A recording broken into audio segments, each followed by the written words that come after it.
What's up guys, this is Sean and welcome back to the podcast and very cool space of my office in the makeover guys. This episode is brought to you by Versa. So make sure that you maximize your tax relief for the year before the end of 2024, and I'm doing that by investing 3,000 in this thing called PRS, and I'm doing it via the Versa app. I get to choose up to 6 different funds that they have, and the best part about it, I just realized this also, is free. I mean, there's no transaction fee. If I were to invest 3,000 will be invested entirely. There's no transaction fee. Not only that, if you invest that, for me, in my income bracket, I get to save about 750 ringgit. And the team in Versa is also kind enough to match that investment of 3,000 by giving 100 ringgit extra bonus if you were to invest by year 2024, if you were to use the promo code iherng2.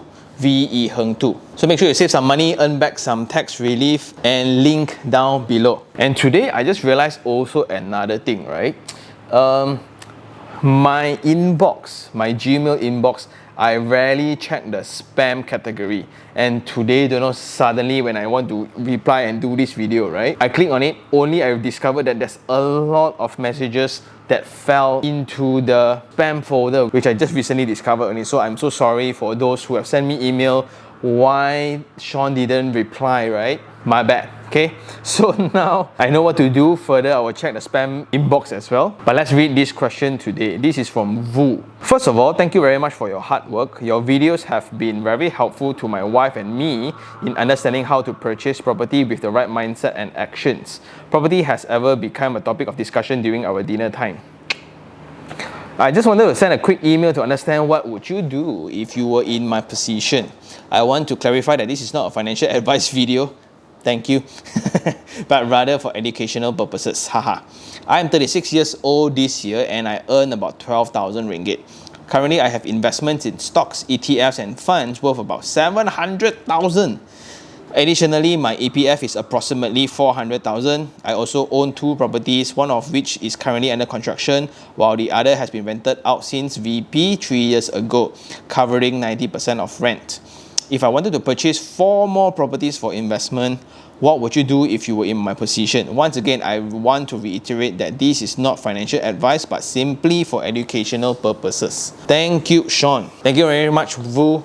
My bad that I don't know why this goes into spam. So I don't know what's the category, but whatever lah, right? So, very direct. 36 years old, 12,000, wife and I, so is married. Now have about 700 in stocks, ETF and funds, 400 in EPF, solid, got 2 properties already. One covering 90% of the loan, one is under construction. If he wants to buy 4 more, what should he do? First of all, right, I think you are solid already.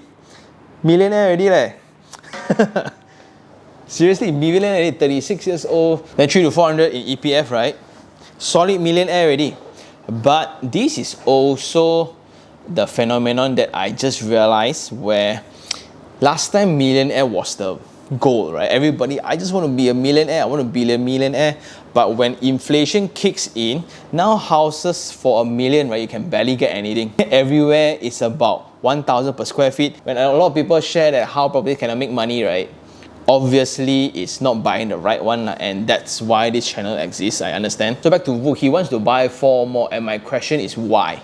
Why would you want to buy 4 more properties? Why 4 specifically? Okay? This is only the email I got, so I will make some assumptions. Personally, why property would make sense in this current context of yours is purely for the very safe leveraging. Property is this asset class, for those who don't understand, is you get to put in minimal amount of investment and the banks will finance the rest, and you can rent this asset out and generate rental income. Okay, what a lot of people don't see then, it's by using almost zero, because if you get the right one, you get 0 down payment, even certain amount of cashback, and you get the rental that can cover the installment. That's the criteria and that's the goal of the properties that we're looking for. So when you do that indirectly, bank gives you 90% up to 100% of money for you to get an asset, a property where you can rent out to generate income, rental income, and it covers the money repayment even more. Then when you have more, it belongs to you. Then while doing so, you can invest the existing capital that you have in other things that requires capital. So again, I'm going to assume a lot of people don't watch this channel. Personally, to me, property only makes sense when you get to leverage more. Indirectly, it also means that I wouldn't agree for anyone to 100% buy a property in cash. I think it's not very sensible. Even if you have the money, right, what you should do is you should buy the property with maximum leverage, then put the existing capital that you have within the loan account itself to knock off interest. So you're confirmed using bank's money for free. Yet during emergency, you can still pay extra 50 bucks. It depends on which bank, and you treat the housing loan account like a overdraft account. When you need money, emergency time, you can always withdraw money out. Because ultimately, I think investment, there's two ways to do it. One is when you have money. One is when you don't have money. When you don't have money, leverage is the way to go lah. And leverage can go both ways, right? If you go into margins for stocks, if you go into leverage for crypto, right, that's very, very dangerous if you don't know what you're doing. Again, this is not financial advice. But for property, it's pretty much there. All information, you can already estimate the rental yield that you're going to get. You're going to guesstimate when you're going to get it, installment how much, renovation fee how much. Everything is within grabs, right? All information is within your fingertips before even you buy the property. So that is the amount of security and safety factor that you can include during the decision-making process when you get a property. Okay, that being said, now for Vu, you have already 2 properties. How to buy, not enough fingers. How to buy 4 more, right? The limitation here is then the loan quotas, right? For those who are not sure, every Malaysian can qualify for 290% slot for residential property. It means if any Malaysians who buy the first and the second residential property, if they can afford, if their income allows, they can loan up to 90% of the SPA price, which means if you buy 500,000, you get 450,000 loan for the first one. Second 500,000, you also can qualify for 450,000. But for the third 500,000 property onwards for residential properties, you can only qualify up to 70%. And even though you got a lot of money, right, your income is 500,000 a month or whatsoever, you cannot qualify more than 70%. So it's a rule thing. So 70% for a 500,000 property, right, it means a lot of money. Let's say for a 500,000 property residential title, if you're getting the property at 70%, it means 350,000 will be financing.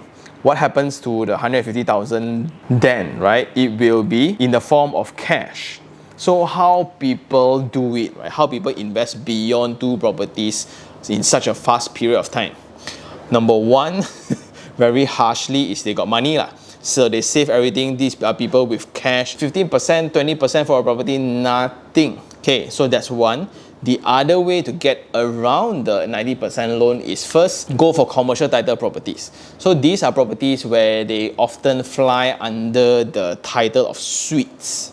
Okay, suites is commercial title. It means that you are buying an office suite. And usually these properties are designed in a way where in the corridor you have units on both sides. So you have a double loaded corridor with units at both sides all the way. Because technically they are designed somewhat like an office space, but then within every unit there will be a bathroom. So indirectly you can live within. But developer of such will usually market it as a SOVO and SOFO, but actually they cannot use SOHO.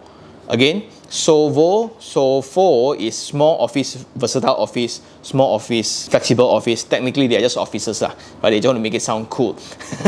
But for SOHO, it's different. Small office, home office. So when you have the home letter within the title, right, it means it's a residential title property. So developers cannot just chin-chai use the SOHO word. It's very, very sensitive. So what you can do, Vu, is to go for suites like this. And this is a pretty common scheme around the city currently. For a lot of projects around KLCC right now, all the mini units that they are selling for short-term stay returns, GRR returns, or whatsoever returns, right, usually they are sold within this title or this format. For commercial title property, then most of the time you can get up to 85%. So instead of 70%, now you can qualify 15% more for the property. And it just takes a 15% discount from the developer, which they already priced in the selling price. You get to do a 0 money down deal. So that's usually the pitch for a lot of agents when they are presenting such opportunities to investors. Okay, so that's why a lot of people love it. especially people with more than 2 properties already. I don't want to use so much of my money to buy the property, so I call it quit. So now this is an opportunity. Okay, so that's number 1, buy commercial property. The second thing is to join bulk purchasing groups.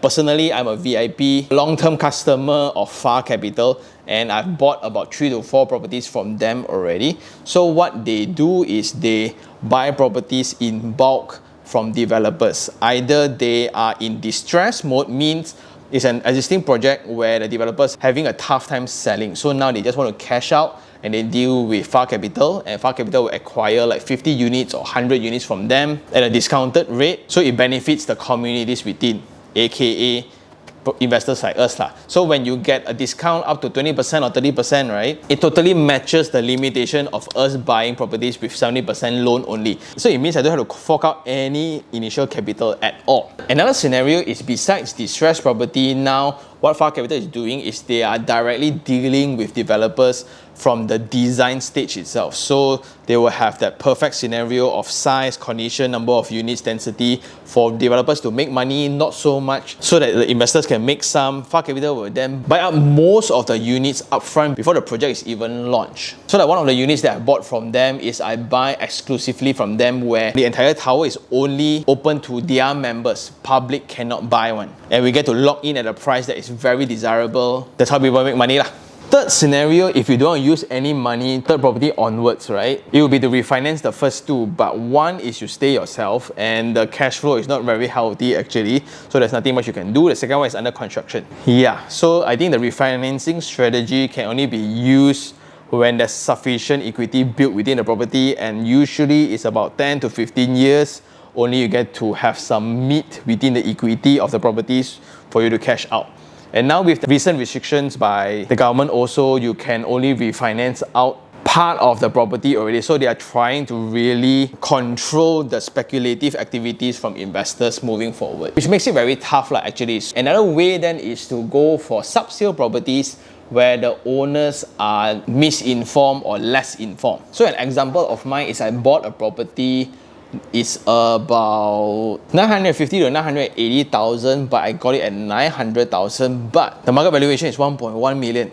So how does it go about is, I dealt with the owner directly. Hey, are you okay to let go at 900,000? If 900,000, sure, we deal. Okay, he okay, I okay lah, right? So he okay, I get 900,000. Then when we do the deal, I am getting the financing at 1.1 million. And there will be one more step in how to qualify for 90% loan further. And in this scenario, I get to qualify another 90%. So in 1.1 million, I get to qualify 990,000.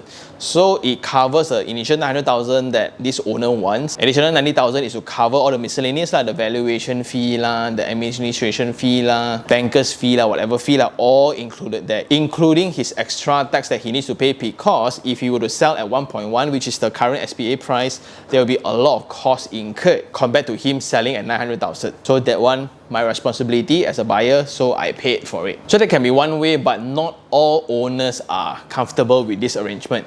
So first of all, a lot of people would think that this is a scam. Hey, where got such thing? Or why is 900,000 when you want to take 1.1 million loan from the bank? If the bank can provide valuation at 1.1 million, I don't see why not lah, right? They have proper valuers. And this is also a scenario where a lot of people think that bank valuation necessarily means market value. To me, market value has a few definitions to it. Everybody has their own. My very practical version of it is how much another buyer is willing to pay for that particular property. That's the market value. Even if bank says that it's 1.1 million, I'm only okay to buy the property at 900,000 because at that price, the renter can cover the installment. Okay, as practical as it sounds. So that is my true definition of market value. Some look at bank valuation, which is 1.1 million, but no one would pay 1.1 million for the property. And the last step that I know of, maybe a lot of people still got other ways to do about it. Another step, if you want to buy residential property, is you can first refinance the 2 properties into a different financing method called AIA. So AIA also provide home financing, but their entire loan structure is very different. And the best thing is, once you refinance your existing properties into AIA itself, they wouldn't appear in your CRIS anymore. So suddenly, right, when you refinance into AIA itself, when you apply for another loan for your third property, you have 90% slots once again. Whatever that's refinanced into AIA itself, it wouldn't appear in your secrets anymore. But a setback to it, then the interest rate for AIA loan will be slightly higher than your conventional loans, but you get back your 90% slots at both of them. So I think it's a reasonable price to pay lah. Have I used this facility for one of my projects? That's how I can buy more at 90% actually. Another setback is they also somewhat want to include and sell you insurance. Ultimately, that's the way they make money. Like the home financing thing is not to really make your money lah. And I guess those 5 steps, meaning you buy commercial title properties, you can buy bulk purchasing. Number 3 is you buy sub-sale from misinformed owners, and you pay about the difference between bank valuation price and the price that they're willing to sell, right? Number 4 is to refinance your properties under AIA, so you get back your 90% slots, so you can buy more properties with that. And the last one is to just pay out the difference in cash lah. So those are the 5 different ways to move forward from your third property onwards. However, my concern right now of you, Mr. Vu, is why 4? Why not 6? Why not 2? Why not 1, right? So that's my concern right now. Not so much concern, a very curious point of me right now. And this is something I'm very worried initially. When I tell people my goal is to have 25 properties, right? At that time, I was immature. I don't have a very solid figure how, because I thought I just set 25 and I would start from there, okay? Eventually, a lot of people start having goals. I want to have 10, I want to have 12, I want to have 8. Then they start whacking properties that doesn't make sense at all. So my suggestion to you, Mr. Vu, is instead of having an arbitrary number that plucked from the sky, I want 4 more properties, right? How about we play the amount?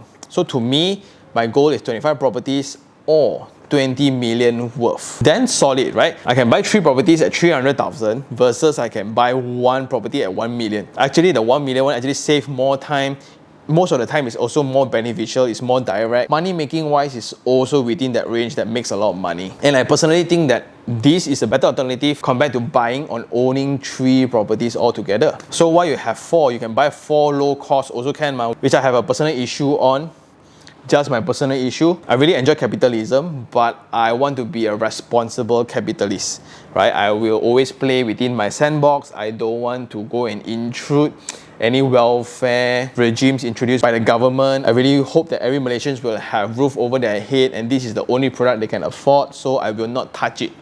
If you want to do it yourself, up to you, right? I'm not into that kind of thing. Therefore, like instead of 4 properties, my concern to you is just to fulfill the numbers you chin-chai by. That's the concern number 1. May I suggest that Mr. Vu and wife, you all discuss and think about what's the right amount or what's the right figure to target. Is it 2 million? Is it 4 million? Is it 5 million? Because 5 million straight away buy a factory, gao dim. The second suggestion then is to always remember this. The goal is never to buy cheap properties. The goal is to buy money-making properties. So a lot of people will have this arbitrary goal, right, of I must have 4 properties by 40 years old, or in your case it's 6 lah. I must have 6 properties by 40 years old. Like, why? Why must it be by 40? 41 cannot meh? 42 cannot meh? 39 cannot meh? And a lot of people, because of that, right, then they are in this very urgent mode, like I must buy, so you just whack whatever that doesn't make sense, but just for the sake of buying, you just buy.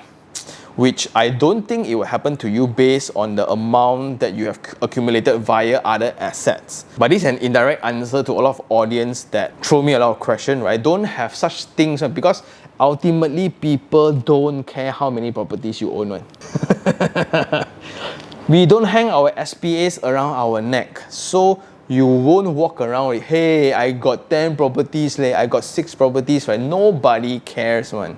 And what's the point of telling anybody how many properties you own? Because ultimately, we only want more, right? Like, how many properties you own? Apparently not enough, because I still want to buy my next one. And by telling everybody, the worst thing is when we share this kind of good news to people who secretly want us to fail or can't wait for us to fail. Then what happens? They will get us into trouble just because they are not happy with our achievements.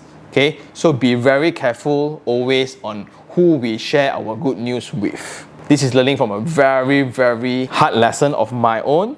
And that will be my suggestion to you, Mr. Vu, because I think you are doing solid. So I think in conclusion, Mr. Vu, nothing much to share about to you because you're a solid millionaire already.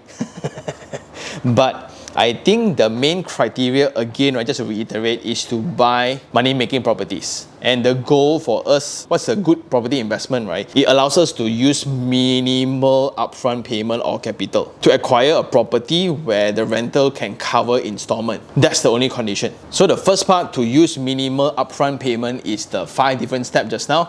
Well, technically 4, but since you got so it can be 1 or so lah. So 5 different ways to go around the 70% limitation. The second criteria is to get properties where it can generate a rent that is higher than the installment. Then the later part of the email is I would really suggest Mr. Vu and Mrs. Vu to have a conversation about why 4. Instead of fixing yourself to the number of properties, how about fixing yourself to a value of property, or fixing yourself to a number of passive income or rental income? That would be a better gauge, in my opinion, compared to just number of units, because that's the easiest part. Just go and buy 4 lah. What's the point? You got money ma. I really don't see the issue. But another alternative way of thinking is also, please do not have the expectation where property will make you rich. Okay, property investment usually don't make you rich. Property investment keeps you rich. It's not a money-making tool, it's a wealth diversification tool. So, like for you, you have 700,000 already, right? I would double down in a way on how you build 700,000 worth of equity within stocks and index fund, right? I would double down compared to buying more properties to build equity.